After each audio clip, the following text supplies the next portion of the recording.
영적인 게으름 극복하기. 하나님을 향한 사랑을 불태우라. 하나님의 말씀은 베드로전서 4장 7절로 8절입니다. 만물의 마지막이 가까웠으니 그러므로 너희는 정신을 차리고 근신하여 기도하라. 무엇보다도 열심으로 서로 사랑할지니 사랑은 허다한 죄를 덮느니라. 이 시간에는 영적인 게으름 극복하기, 하나님을 향한 사랑을 불태우라는 제목으로 말씀을 묵상하겠습니다.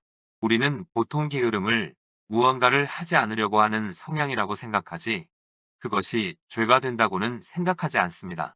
그러나 성경은 게으름을 가리켜 죄라고 기록하고 있습니다. 게으름은 모든 가능성을 차단시켜 한 사람의 인생을 파멸로 인도합니다. 게으름은 모든 관계, 즉 하나님과의 관계, 사람들과의 관계는 물론이고 교회나 직장, 사업장에서 자신이 맡은 일이나 직분을 소홀히 여기게 하여 화탈을 불러옵니다. 또한 사랑, 헌신, 순종, 봉사를 가로막아 사람이 해야 할 마땅한 도리를 깨뜨리기도 합니다. 주변에서 일어나는 신앙의 파탄, 인간관계의 파탄과 가정의 파괴의 근저에는 게으름이 도사리고 있습니다. 만약 자신이 게으르지 않고 부지런하다면 한 가지 생각해 볼 것이 있습니다. 그것은 하나님과는 상관이 없는 자기중심적인 부지런함은 아닌지 점검해 봐야 하는 것입니다. 자기중심적인 부지런함은 하나님의 우선순위에서는 많은 나태함으로 나타날 수 있기 때문입니다. 예를 들어 예배는 관심이 없고 자신의 취미 활동에 열심이라면 이는 하나님과 아무런 상관이 없는 자기중심적인 부지런함입니다. 게으름이란 뜻을 가진 헬라어는 아케디아입니다. 이 말은 안 하는 부정사와 돌보다 아는 뜻을 가진 키도스가 결합된 것입니다. 그래서 게으름의 원어의 뜻은 돌보지 않는다, 무책임하다입니다. 여기서 주목할 것은 게으름이 나 자신의 문제일 뿐만 아니라 상대방에 대한 나의 태도까지 포함하고 있다는 것입니다. 구약시대에 하나님과의 대화가 단절되었던 대표적인 사람은 엘리 대제사장입니다. 어린 사무엘을 부르신 하나님께서 왜 당시 대제사장인 엘리는 부르지 않으셨을까요? 그것은 엘리는 영적으로 게을렀고 영적으로 민감하지도 않았기 때문입니다. 사무엘상 3장 1절을 보면 이렇게 기록하고 있습니다. 아이 사무엘이 엘리 앞에서 여호와를 섬길 때에는 여호와의 말씀이 희귀하여 이상이 흔히 보이지 않았더라. 엘리가 하나님의 말씀을 들은 지 오래되었음을 나타내고 있습니다. 하나님과 대제사장 사이에 의사소통이 전혀 없었다는 것은 엘리의 나태함을 상징하는 것입니다. 성경에 나타난 엘리의 모습은 늘 정적으로 그려지고 있습니다. 사무엘상 1장을 보면 한나가 엘리를 찾아갔을 때, 여호와의 전 문설주 곁 그 의자에 앉았더라. 그리고 한나가 괴로워 통곡할 때는 취한 줄로 생각하고 엉뚱한 소리를 했습니다. 내가 언제까지 취하여 있겠느냐? 포도주를 끊으라. 또 사무엘상 4장 13절에서는 다음과 같이 기록하고 있습니다. 엘리가 길곁 자기 의자에 앉아 기다리며 이 모든 것은 게으른 엘리에 대한 묘사입니다. 엘리의 게으름은 하나님과의 의사소통의 단절은 물론이고 영적 판단력과 분별력까지 흐려지게 만들었습니다. 그러므로 기도, 말씀 묵상, 예배를 소홀히 하는 것은 영적인 게으름이라고 할 수 있습니다. 게으름은 파멸에 이르는 습관입니다. 역대하 29장 8절로 9절에 여호와께서 유다와 예루살렘에 진노하시고 내버리사 두려움과 놀람과 비웃음거리가 되게 하신 것을 너희가 똑똑히 보는 바라. 이로 말미암아 우리의 조상들이 칼에 엎드러지며 우리의 자녀와 아내들이 사로잡혔느니라.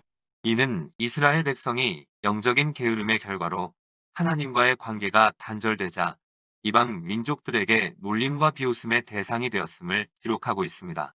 하나님의 말씀에 귀 기울이지 않고 하나님과의 대화를 게을리한 결과 이방 민족의 비웃음거리가 된 것입니다. 그러므로 교회만 다니면 됐지라는 막연한 생각을 버리고 기도와 말씀, 묵상과 예배를 통해 하나님과의 영적인 교통이 끊어지지 않아야 합니다. 잠언 11장 2절에 교만이 오면 욕도 오거니와 겸손한 자에게는 지혜가 있느니라. 여기에서 교만의 의미는 두 가지로 해석할 수 있습니다. 먼저는 사람에 대한 교만이고 다음은 하나님에 대한 교만입니다. 사람들에게 교만하면 당연히 욕을 먹습니다. 그리고 하나님 앞에 교만하면 이스라엘 백성들처럼 이방 민족에게 낮추어져서 고통을 당하게 됩니다. 혹시 자신이 다른 사람들에게 무시를 당하고 있다면 그들을 비난하고 욕할 것이 아니라 자신이 하나님의 말씀을 무시한 결과는 아닌지 스스로를 돌아봐야 합니다. 기도하는 것은 우리의 연약함을 구하는 것이고, 말씀을 묵상하는 것은 하나님의 뜻을 알기 위함입니다. 즉 하나님의 도우심을 간구하는 행위입니다. 그런데 기도하지 않고 말씀 묵상하지 않는 것은 자신의 힘으로 자신의 인생을 살겠다는 교만입니다. 그러므로 사람들에게 놀림과 비웃음의 대상이 되고 있다면 다른 사람을 원망할 것이 아니라 하나님과의 대화의 단절로 인한 교만의 결과는 아닌지 자신을 성찰해야 합니다. 만약 하나님께 대한 불순종의 결과로 사람들의 놀림과 비웃음이라면 회개하고 돌이켜야 하고, 자신이 하나님과의 올바른 관계 속에 있는데 사람들에게 놀림과 비웃음의 대상이 되었다면 묵묵히 인내해야 합니다. 우리는 항상 하나님과 사람 앞에서 겸손해야 합니다. 엘리의 게으름은 자녀 교육에서도 실패를 가져왔습니다. 사무엘상 3장 13절에 내가 그의 집을 영원토록 심판하겠다고 그에게 말한 것은 그가 아는 죄악 때문이니 이는 그가 자기의 아들들이 저주를 자청하되 금하지 아니하였음이니라. 하나님의 경고에도 불구하고 엘리는 자녀들을 훈계하지 못했습니다. 자녀를 교육하는 일에 게을렀던 것입니다. 예수님께서도 게으름을 가리켜 악하다고 말씀하셨습니다. 마태복음 25장을 보면 주인은 게으른 종을 향하여 단순히 게으르다고 말하지 않고 악하고 게으른 종이라고 했습니다. 단순히 습관적으로 게으름을 피우든 혹은 알면서도 게으름을 피우든 그 게으름이 자신을 파멸에 이르게 할 수 있다는 사실을 기억하고 있어야 합니다. 신학자 매튜 폭스는 이렇게 말했습니다. 게으름의 처방이 무엇인가? 게으름의 처방은 부지런해지자는 결심이 아니다. 게으름을 치료하려면 당신 안에 있는 불꽃을 다시 발견하라. 그리고 그 불을 태워라.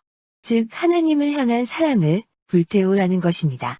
모세의 경우를 보면 그는 하나님을 만나 자신의 소명이 무엇인지 발견하기 전까지는 한가하게 양을 치는 사람이었습니다. 자신이 가진 장점도 왕궁의 교육도 그에게는 모두 쓸모없었던 것입니다. 그러나 그가 소명을 받고 나자 그의 삶의 변화가 일어나기 시작했습니다. 이처럼 자신의 소명에 대한 확신이 생기면 삶이 달라지고 생기가 생기게 됩니다. 삶의 목표가 달라지면 삶의 태도도 달라지는 것은 당연한 것입니다.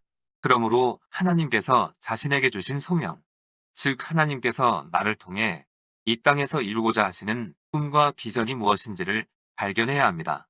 그렇다고 하여 무작정 기도원에 들어가서 기도하라는 것이 아닙니다. 현재 자신에게 주어진 일에 최선을 다하고 주어진 환경에 감사하며 하나님의 인도하심을 구하며 나아가다 보면 하나님께서 때를 따라 인도하시고 도와주십니다. 만약 하나님께서 자신의 기대와 바람이 아닌 곳으로 인도하신다면 그 소명에 순종할 수 있는 믿음과 용기를 달라고 기도해야 합니다. 하나님이 하시는 일은 모두 옳기 때문입니다. 모세는 가시나무에서 타오르는 불꽃을 보았을 때 그냥 지나치지 않고 그곳으로 갔습니다. 그것은 거룩한 호기심이었습니다. 우리 역시 삶 가운데 영적으로 일어나는 일들에 대하여 거룩한 호기심을 가지고 참여해야 합니다. 절대로 움직이지 않는 사람에게는 어떠한 일도 일어나지 않습니다. 하나님의 역사를 일으키길 원한다면 거룩한 것에 대해 관심을 가져야 합니다. 그리고 성령의 감동에 순종하고 역동적으로 움직여야 합니다. 모세는 자신의 소명에 대해 확신하기까지 하나님께 끝까지 물었습니다. 그때 하나님은 나는 스스로 있는 자이며 아브라함의 하나님, 이삭의 하나님, 야곱의 하나님이라고 대답해 주셨습니다. 하나님은 자신의 소명을 알기 위해 치열하게 자신의 삶을 갖고 나가는 사람에게 나타나 주십니다. 소명과 확신은 저절로 오지 않습니다. 하나님의 거룩한 뜻을 확실하게 알기 위해서는 부지런해야 합니다. 사랑에 빠진 연인과 자녀에 대한 사랑이 극진한 부모님을 생각해 보시기 바랍니다. 사랑이 있으면 허다한 수고라도 마다하지 않습니다. 사랑할 때 역사가 일어나는 것입니다. 그러므로 게으름을 극복하기 원한다면 먼저 하나님을 향한 사랑의 회복을 갈망해야 합니다. 하나님을 향한 사랑이 가득한 사람은 기도하게 되고 거룩과 경건과 성결한 삶을 살기 위해 몸부림치게 됩니다. 그리고 삶의 방식도 바꾸게 됩니다. 요한복음 21장에 나오는 제자들은 삶의 역동성을 잃어버리고 예전의 나태함으로 돌아가 있었습니다. 그들의 삶이 예전처럼 게을러진 이유는 예수님에 대한 사랑을 잃어버렸기 때문입니다. 그때 예수님이 제자들에게 나타나셨고 베드로에게 반복해서 3번이나 물으셨습니다. 내가 나를 사랑하느냐? 예수님을 사랑한다는 자신의 고백 위에서 베드로는 삶의 역동성을 회복할 수 있었습니다. 하나님을 향한 사랑의 동기만이 영적인 게으름을 극복할 수 있는 것입니다. 본문 7절에 만물의 마지막이 가까웠으니 그러므로 너희는 정신을 차리고 근신하여 기도하라. 하나님을 정말 사랑한다면 매일매일 기도하는 삶을 살게 될 것입니다. 즉 모든 생각을 기도로 승화시키게 됩니다. 누군가를 사랑한다면 하루 24시간 그 사람에게 마음이 가 있습니다. 사랑하는 사람을 위해 자신의 모든 열정을 쏟고 그 사람이 원하는 모든 것을 해주고 싶은 것입니다. 또 사랑하는 사람과 만나서 이야기하고 싶고 이야기를 해도 계속해서 또 이야기하고 싶습니다. 이처럼 정말 하나님을 사랑한다면 24시간 하나님께 초점이 맞추어져 있고 그분과 끊임없이 교통하지 않을 수 없습니다. 하루 종일 누구를, 무엇을 가장 많이 생각하고 있는지 자신을 돌아보아야 합니다. 하나님인지 사람인지 자신의 꿈인지 취미 활동인지 하나님보다 앞세우는 것은 우상입니다. 그 무엇도 하나님을 향한 사랑보다 우선순위가 되어서는 안 됩니다. 기도하시겠습니다. 하나님 게으름은 우리의 영혼을 파멸로 이끌고 영적인 판단력과 분별력까지 흐려지게 한다는 것을 깨달았습니다. 우리 심령 속에 하나님을 향한 사랑이 불타오르게 하옵소서. 그리고 모든 생각을 기도로 승화시키게 하옵소서. 예수님의 이름으로 기도드립니다. 아멘. 하나님께서는 내 형편이 어떠하든 내 신분이 무엇이든 무슨 죄를 지었든 변함없이 나를 사랑하십니다.